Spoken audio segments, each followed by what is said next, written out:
नमस्कार शेतकरी बांधवांनो, मी doctor Anand Rothe, agronomist, Canbiotics India private limited Pune. तर आपण आज हिंगोली तालुक्यामधील पारोळ्या गावामध्ये आलेले.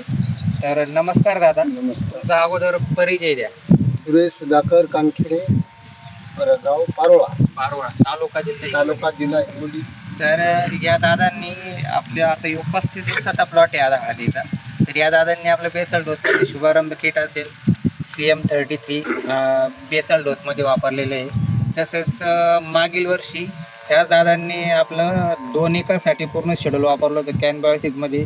सुरुवातीचे ट्रायकोसुडो असतील, सुडोमिलॅस्टिन असतील आणि TB3, ताबा ड्रिप, झॅग्नो म्हणजे अशी सर्व प्रकारची POP वापरलेली आहे. मागील वर्षाचं त्यांचं उत्पन्न 2 एकरमध्ये किती क्विंटल झालं होतं तुम्हाला? 70 क्विंटल. तर म्हणजे एकरी 35 क्विंटलचं त्यांचं आपलं POP वापरून मिळालेलं ॲव्हरेज हळदीसाठी. आणि ह्या वर्षी पण ते आपलं बेसल डोसमध्ये त्यांनी शुभारंभ किट CM33 घेतलेला आहे. तर आता आजचा 35 दिवसाचा प्लॉट आहे दादांचा. तर त्यांचं आता सध्या हे ड्रीप टाकण्याचं नियोजन चालू आहे. तर आपण त्यांना इथून पुढे पण आतापर्यंत त्यांनी ट्रायकोसुडोचं ॲप्लिकेशन केलेलं आहे. आता इथून पुढे आपण त्यांना सुडोमिलॅस्टिन आणि जे आपले काही TB3 असेल, रोपा 721 आणि फवारणीतून रोपा झालमॅक्सचा आपण त्यांना सजेस्ट केलेलं आहे. तर मागील वर्षीच्या अनुभवातून ते आपल्या प्रोडक्टविषयी खूप समाधानकारक आहे.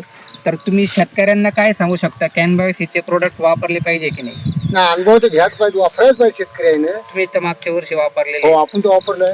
हो, यंदा पण तुम्ही वापरत चाल. यंदा पण वापरायचं आपल्याला. हो, वापरले. धन्यवाद.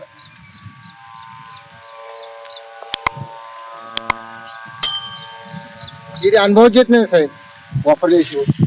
शेतकऱ्यांच्या सेवेत सदैव तत्पर खेती की जान कॅनबायोसिस.